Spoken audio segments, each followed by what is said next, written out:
आप बहुत उम्दा शायरी करते हैं और आप फेमस भी हैं और आपकी वीडियो भी वायरल होती हैं। तो जो वीडियो वायरल सबसे अधिक हुई है उस विषय में हमारे दर्शकों को बताएं कि उसमें क्या विशेष रहा और क्यों वायरल हुई। ये वायरल का तस्वुर ही बड़ा मुश्किल नज़र आता है मुझे ओम प्रकाश जी। उसकी वजह ये है कि ये सारा दारोमदार उनके जो सोशल मीडिया पेज हैं, जो इंस्टाग्राम है, फेसबुक है, एक्स है, यूट्यूब है, इनका अपना एल्गोरिज्म है और इस पे वायरल होने के लिए आपका अच्छा होना ज़रूरी नहीं है। माफ़ी के साथ आप बहुत ख़राब होकर भी वायरल हो सकते हैं। तो बड़ा मुश्किल काम ये है कि अच्छा होकर वायरल होना।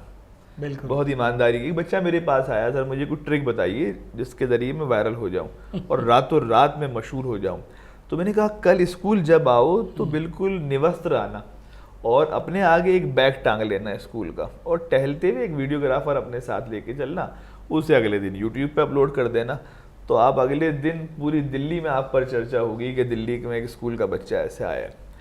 मेरा वीडियो वायरल तो नहीं कहूँगा, लेकिन हाँ उसकी रीच अच्छी खासी रही, लोगों तक पहुँचा और कई बार दिखाया भी लोगों ने, मोबाइल में आपका वीडियो हमारे पास है।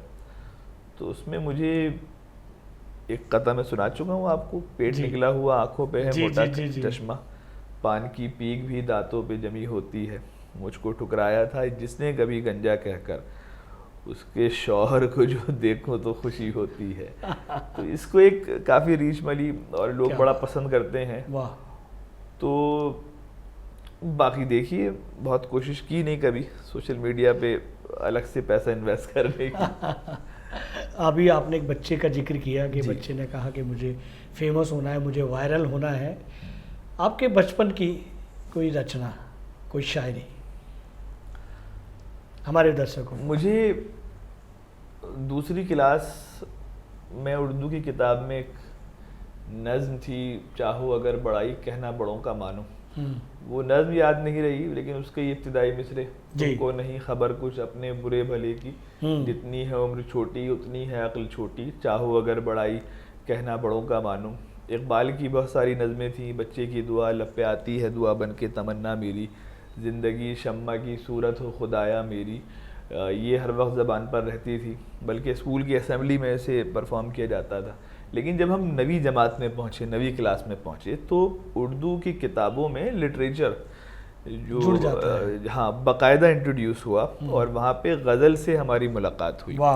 और हमने ये देखा कि गज़ल तो वो काम कर रही है जो हमें इस एज में ज़रूरत है, जिसकी हमारे इमोशंस को जिन चीज़ों की ज़रूरत है, जिस सपोर्ट सिस्टम की ज़रूरत है, गज़ल वो हमें दे रही थी।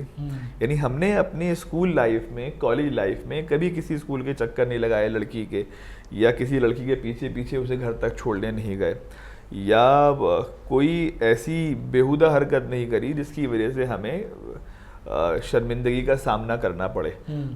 उसकी सबसे बड़ी वजह ये थी कि गज़ल हमारे साथ थी। यूं मुस्कुराए जानसी कलियों में पड़ गई, यूं लब कुशा हुए कि गुलिस्तां बना दिया।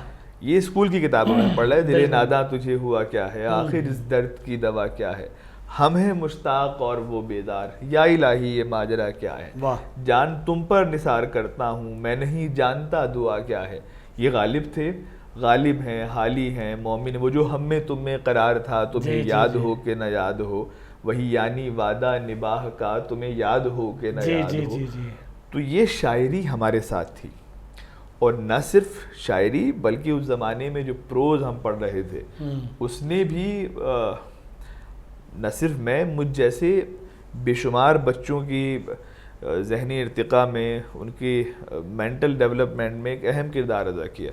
यानी हमें बनाने में एक बड़ा किरदार जो है वो गज़ल का है। जब कभी रोना आता तो गज़ल साथ होती थी, जब कभी मुस्कुराते थे तो गज़ल साथ होती थी, जब किसी की याद सताती थी तो गज़ल साथ होती थी। तो यही वजह है कि हमने बड़ा संजीदा प्यार किया अपनी ज़िंदगी में, जिससे भी किया, और बहुत ईमानदारी के साथ प्यार किया।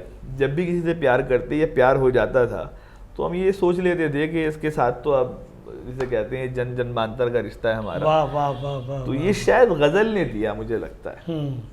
अगर आप ये वीडियो YouTube पर देख रहे हैं तो हमारे चैनल को सब्सक्राइब करें और बेल आइकन को दबाना ना भूलें। अगर आप Facebook पर ये वीडियो देख रहे हैं तो हमारे पेज को लाइक करें।